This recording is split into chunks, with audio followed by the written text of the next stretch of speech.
Hey, what's up guys? Michael here along with Ashley. We are just getting off the water out of Racine, Lake Michigan for the Fall King run, and it was a good morning. We've got a couple fish here, many more are in the bag, but we want to go ahead and take a moment to show you guys how we fillet our fish here and kind of go through a couple of things. Ashley, you're from the Pacific Northwest. You guys clean your fish a little bit different than maybe say we do here. So we're gonna kind of show you the two differences with that, and then we'll take a look at the meats between both fish and then talk about, you know, is it edible or not, what to look for.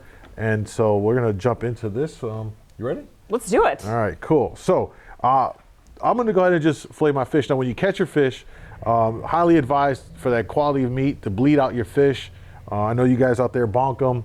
Whatever you're gonna do, a lot of times you're gonna go in underneath their gills here and slice down in there, and then you're going to bleed the fish out, and that's going to help to preserve as much of that meat quality as possible, get the blood out of the fish. Throw it on ice in a cooler bag on your kayak, and go about your fishing trip. And then we come back to cleaning station here, and we're going to go ahead and cut into the fish. So the way I go about this, I'll pull back the fin right here, a little bit of angle. I'm going to cut down into it, make one cut, very slippery. Then I like to flip the fish around the other side. Gonna do the same thing on the other side here. And we're using this bubble blade, which is amazingly sharp. So make sure you guys are safe with your knives here. Then I'll go down across. I'm gonna cut across here. I'm gonna get all this out. Now, I'm gonna complete the rest of this cut here.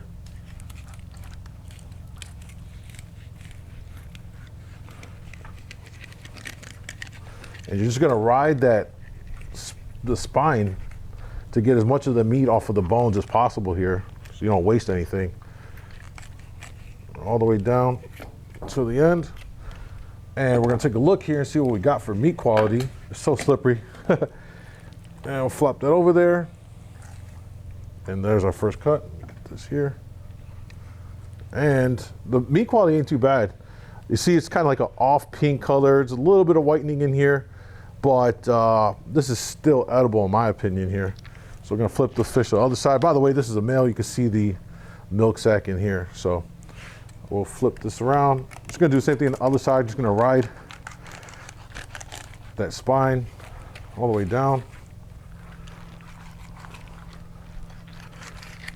to the tail, lift up. Take this other slab of meat off here. I'll lay that out right there. Now at this point, I'm gonna push this fish off to the side here before we dispose of it. And then at this point, you could just go ahead and clean up your fillet here. So we'll take a little bit of the rib cage that kind of stuck here, just trim just against it ever so gently so you don't cut into the meat.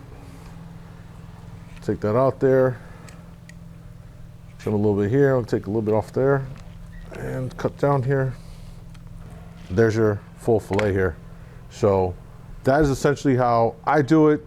And so Ash, let's see how pass you're the gonna, knife. yeah, pass I the appreciate knife. it. Go ahead and do your thing here. So generally when I'm out in the rivers, I'm cleaning my fish before I take them home and fillet them. So I thought I would show a little bit of how I do that. So first of all, we do have a nice buck here. And one way you can tell really easily is the head shape on these guys. They kind of get a big round shape if they're hens. They kind of have this more pointed shape if they're males. So that's one easy way to tell. And then just to look under them as well. So we've got a really deep V here that indicates that this is also a buck, and you'll see that a little bit differently on the hen. So this is actually where I start when I'm cleaning a fish, is I get right in this V that you see on the bottom of the fish's mouth, and I just cut down along the cheek. So I just follow that V, and it kind of acts as a guide. And the reason why I'm doing this is because I'm actually gonna go ahead and gill this fish. I'm gonna take the gills right out of it. And usually I do that when I'm on the river. I let it bleed a little bit, I take the gills out because they hold so much blood.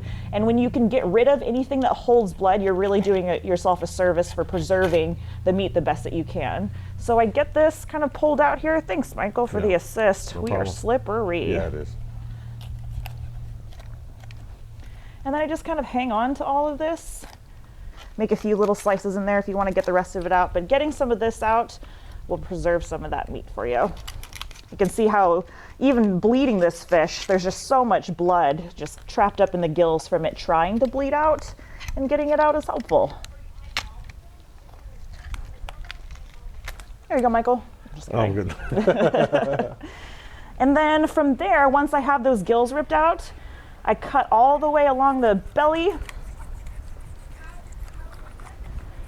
all the way up, and I can open the fish up. And once I have the gills out, I can just kind of reach down, and all of these guts will just kind of fall away out of the fish like this.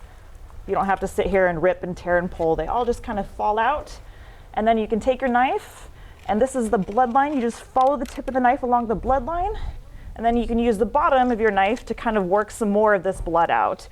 Now you can see blood has worked its way into the fish meat here. You can actually use your knife and push that back down. Again, getting rid of blood is just gonna give you a really nice, clean fillet. It's really good to do.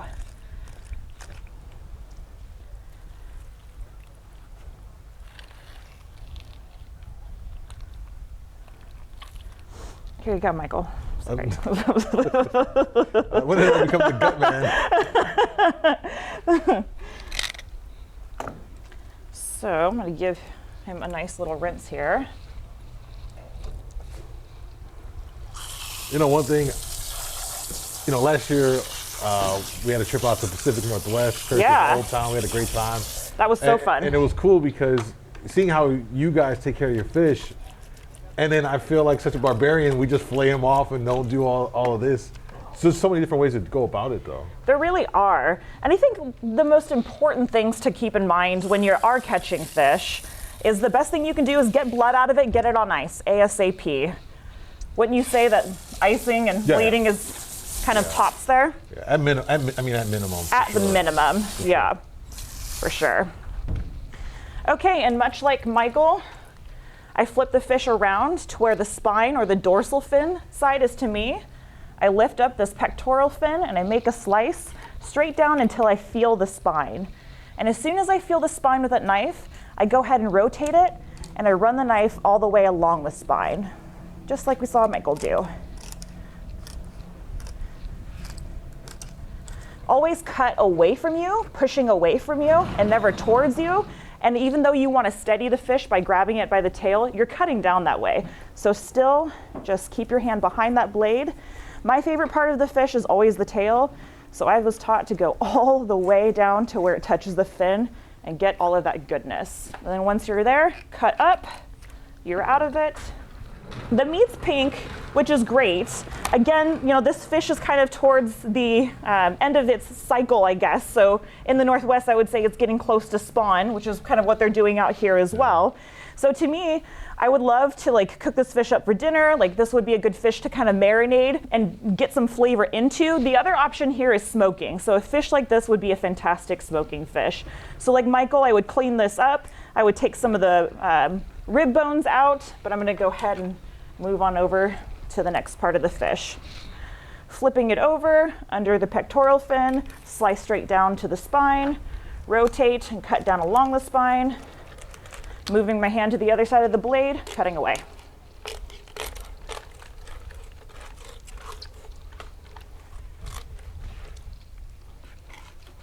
My fillet is running away. Yeah. Very slimy. Very slimy. The great thing is both of these fish cut nicely, and you know, these males tend to come in for us a little bit sooner than the females will. And so they're in that warmer water, which is why they start turning so quickly. And so it's nice to see that that meat is still good. And it's still firm, which is great. Yeah. I mean, color is often a great indicator of whether you have good salmon meat or not. Don't get me wrong, but color can also fool you. Firmness is, I think, a better indicator of whether you have like quality meat or not, because some fish just don't. Some fish are just more colorful than others. What can you say? Yeah. So if you push your finger, and the real easy way to tell is when you get the meat, you get the slab out, you just push your finger into the meat, you know, with some pressure. If that meat starts to just fold underneath that slight pressure, it's mushy. It doesn't matter the color at that point. It's you know, if it's a female, take the eggs and use it for skein, and otherwise there's not much, you know. But it can be white, and if it's firm, that's great. You can smoke that as well. It's probably the best option in my opinion. Yeah. When it comes close to fall, I mean, generally you've maybe caught a couple of spring fish or summer fish. You've got your dinner fish packed up in the freezer, and then you can start looking for the fish that you're gonna smoke and ride it out through the winter. Right. That's my plan anyway. So like Michael, I'm gonna go ahead and clean this fish up, and then we're gonna have our fillets, and that's kind of how I do it. Is there anything that you see that's drastically different here, Michael? Just the initial part. Cleaning them. But what I will say is when we were out your way for that and the fish were, cleaned that way, maybe it was partly the fish, but I did taste like, it just tasted different, like in a better way. Like it was just. And those fish are also spending time in the salt, which makes a big difference. Yeah. One thing that you do that we don't do is some people do, I like to leave all the belly meat on because it's really fatty, and I'll like cut it off later and makes like salmon bellies, like grilled salmon bellies. Make good snacks for my little puppy man. Now, do you do the collars? I do. I do like doing the collars. I haven't done the collars yet. I don't know what I'm waiting for. So if you're gonna do the collars, you just keep what you had. Spine comes off. You can usually make an incision, twist, and then if you've kind of done that technique of removing this, cut it from here. And then you can twist this too, or try to break it.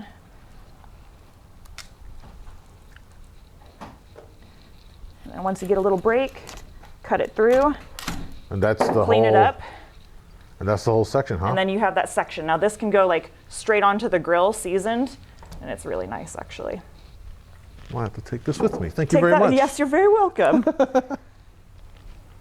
If you compare it to some of the fish from back home in terms of like when you look at it, I mean, there's some blood on here, but just look at like the fat content in there, when you look at the meat, what do you think about it in comparison? I mean, it's still a Pacific salmon, right? Like it's the same species, same strain. The only difference is they're eating a little bit of different things, and this salmon hasn't had the benefit of going out to the salt to eat, just to have like a different diet. Yeah. So I think to me, it's also a fall fish, so it's hard to tell. Like it's not the firmest, but it's also like not just Sometimes you cut them open, they're just total mush, and you're like, all right, this is a full smoked fish. Right? Yeah, for sure.